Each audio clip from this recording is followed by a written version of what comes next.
Dear students, good morning. कक्षा 7वीं। पुस्तक का नाम है हमारे अतीत भाग 2 और पाठ 2 नाम है नए राजा और उनके राज्य। 7वीं शताब्दी के बाद कई राजवंशों का उदय हुआ।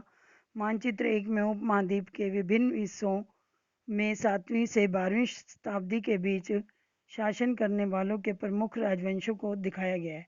और मानचित्र में गुर्जर, प्रतिहार, राष्ट्रकूट, पाल, चोल और चयमानों या चौहानों के स्थान का निर्धारण किया गया है, जो आपको मानचित्र में दिखाया गया है।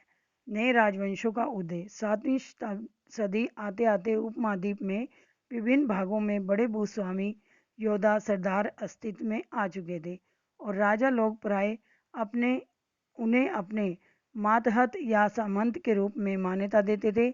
उनसे उम्मीद की जाती थी कि वे राजा या स्वामी के लिए उपहार लाएं, उनके दरबार में हाजिरी लगाएं और उन्हें सैन्य या सैनिक सहायता प्रदान करें। अधिक सत्ता और संपदा हासिल करने पर सामंत अपने आप को महासमंत या महामंडलेश्वर इत्यादि घोषित कर देते थे। कभी कभी वे अपने स्वामी के आधिपत्य से स्वतंत्र होने का भी दावा करते थे। जब ये इन सरदारों के पास ज़्यादा शक्ति आ जाती थी तो वे अपने स्वामी के अधीन न रहकर अपने आप को स्वतंत्र सामंत या अधिपत्य महामंत घोषित कर देते थे। इस तरह का एक उदाहरण दक्कन के राष्ट्रकूटों का था। शुरुआत में वे कर्नाटक के चालुक्य राजाओं के अधीनस्थ थे और 8वीं सदी के मध्य में एक राष्ट्रकूट प्रधान दंती दुर्ग ने अपने चालुक्य स्वामी की अधीनता से इनकार किया और उसे हरा दिया और हिरण्य गर्भ, शाब्दिक अर्थ है सोने का गर्भ, नामक एक अनुष्ठान करवाया।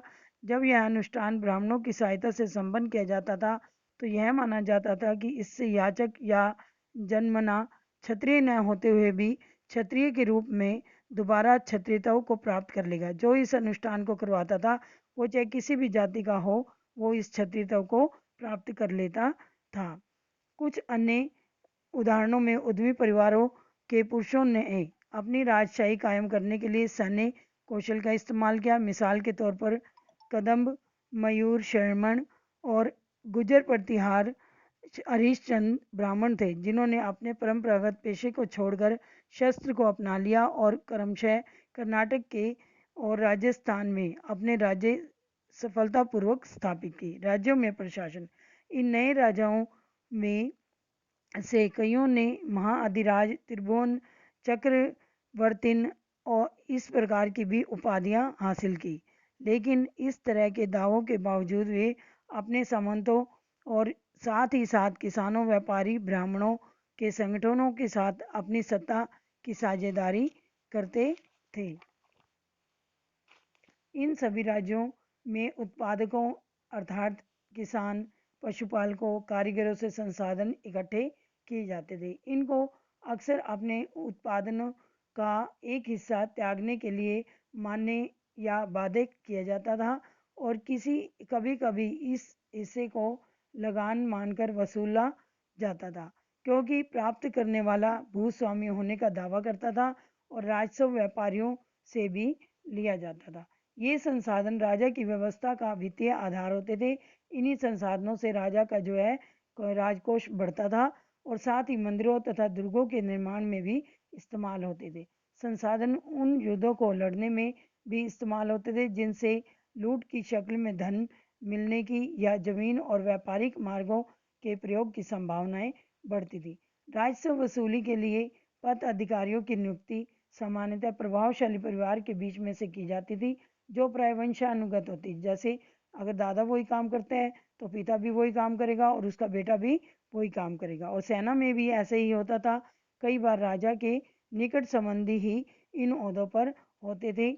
प्रशस्तियां और भूमि अनुदान। प्रशस्तियों में ऐसे ब्यौरे हैं जो शब्दांश सत्य नहीं भी हो सकते, लेकिन ये प्रशस्तियां हमें बताते हैं कि शासक खुद को कैसा दर्शाना चाहते थे। शासक मीन्स राजा को।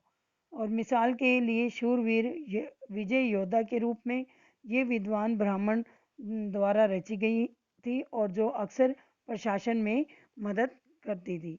राजा लोग प्राय ब्राह्मणों को भूमि अनुदान से पुरस्कृत करते थे। वो राजा लोग इनको ब्राह्मणों को दान में भूमि देते थे और ये ताम्र पत्रों पर अभिलिखित होती थी। ये जो प्रशस्ति थी, ये जो नीचे चित्र दिखाया आपको, ये ताम्र पत्रों पर अभिलिखित होती थी, जो भूमि पाने वाले को दिए जाते थे।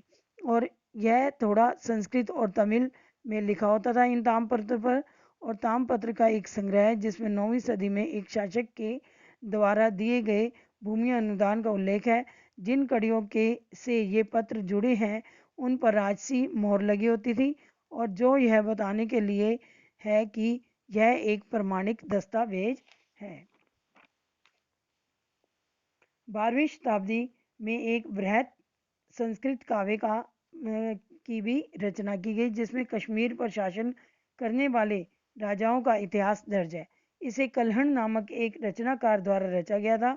कल्हण ने अपने वृतांत होते हैं यात्रा के दौरान जो उन्होंने देखा, वृतांत लिखने के लिए शिलालेखों, दस्तावेजों और प्रत्यक्ष दर्शियों में जो उन्होंने आँख से देखा उसका वर्णन किया, और पहले के इतिहासों समेत अनेक तरह के स्रोतों का इस्तेमाल किया। प्रशस्तियों के लेखकों से भिन्न वह अक्सर शासकों और उनकी नीतियों के बारे में आलोचनात्मक रुख दिखलाता था, इसलिए 12वीं सदी के लिए यह असाधारण ग्रंथ था।